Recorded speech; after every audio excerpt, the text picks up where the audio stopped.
How to be happy always. अक्सर लोग यही बात बोलते हैं कि आप हमेशा अच्छा सोचो तो आप खुश रह सकते हो। क्या ये वाकई में सच है या फिर बस कही गई जस्ट बात।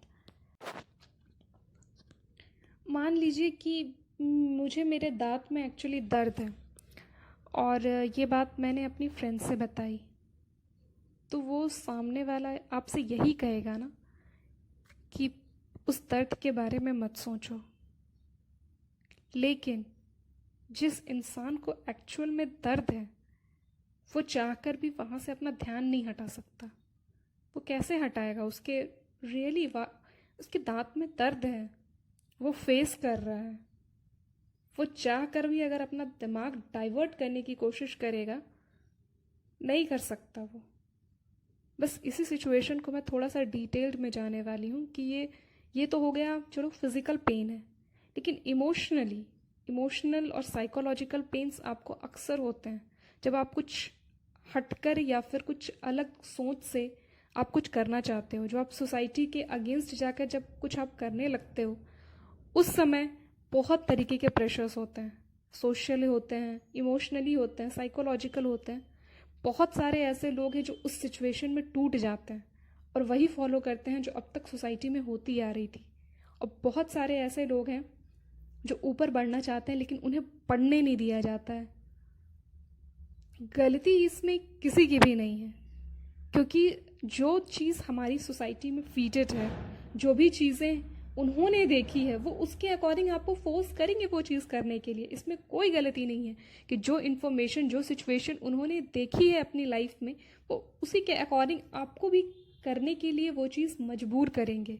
सपोज दैट आपकी मम्मी की शादी हुई 20th ऑफ कोई एज मान लीजिए, तो वो आपको फोर्स करेंगी कि आपकी एटलीस्ट शादी हो जाए 21 to 20, क्योंकि उन्हें पता है कि उनकी शादी हुई थी और उनसे, और उसकी वजह से आज वो सक्सेसफुल हैं। वो बेसिकली वो आपको भी यही ज्ञान देंगे कि आप 21 या 22 तक शादी कर लो, फिर सेटल्ड हो जाओ। अब मान लीजिए कि अगर किसी के अंदर शादी करने की इच्छा ना हो, उसके अंदर कुछ और करने की इच्छा हो, और ये चीज़ आप अपने घर पे बोलोगे, तो ऑब्वियसली आपकी राइवलरी होगी। और ऐसा कई लोग फेस करते हैं। बहुत सारे ऐसे लोग हैं जिनका कुछ करना चाहते हैं लेकिन अपने फैमिली प्रेशर की वजह से वो कर नहीं पाते हैं। इसमें गलती आपकी फैमिली की नहीं है। सबसे पहली चीज़ तो ये है, सिचुएशन आएगी क्योंकि उन्होंने जो, आप उनका भी तो बैकग्राउंड देखो ना।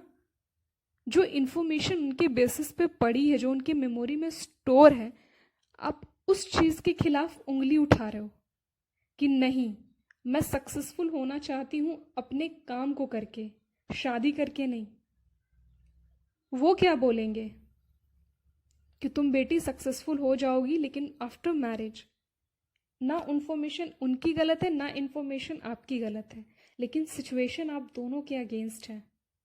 अब आपके पास यही है कि सारी चीज़ों को या तो इग्नोर करो, जो कि पॉसिबल ही नहीं है, जैसे कि दांत का दर्द। अगर सिचुएशन हम इग्नोर कर दे तो ये तो हमें पता है कि हम सब चीज़ से छुटकारा पा लेंगे, लेकिन वो हटेगा कैसे? वो तो आपका दर्द है ऑलरेडी, जो आप चीज़ अंदर फील कर रहे हो, जिसके अंदर से आप पर डे टूटते जा रहे हो। कैसे वो हट जाएगा? मुझे तो नहीं पता इस चीज़ के बारे में। और बहुत चीज़ें सोचने के बाद मुझे एक जो वाकई में सच्चाई मालूम पड़ी है, वो ये है कि प्रॉब्लम्स आएंगी। ऐसा हो ही नहीं सकता कि आपकी ज़िंदगी में सिर्फ खुशियाँ ही खुशियाँ या फिर सिर्फ पॉजिटिव थिंकिंग। ये कभी पॉसिबल नहीं है, क्योंकि ये नेचर के ही अगेंस्ट है। दिन के बाद रात होना जिस तरीके से ज़रूरी है, उस तरीके से ये भी ज़रूरी है कि खुशी के बाद एक स्टॉपेज के लिए गम होना। इसका सिर्फ और सिर्फ एक सोल्यूशन है, दैट इज़ एक्सेप्टेंस। जो भी हो रहा है आपके साथ वो मान लो, और उस चीज़ को फेस करने के लिए रेडी रहो कि हाँ, मुझे दर्द हो रहा है, चल आज मैं देखती हूँ कि ये कितना दर्द मुझे दे सकता है। उस समय बिलीव करो आपके अंदर वो मैग्नेटिक फील्ड पैदा हो जाती है, जिससे आप उस डर का, उस प्रॉब्लम का, उस पेन का सामना कर सकते हो।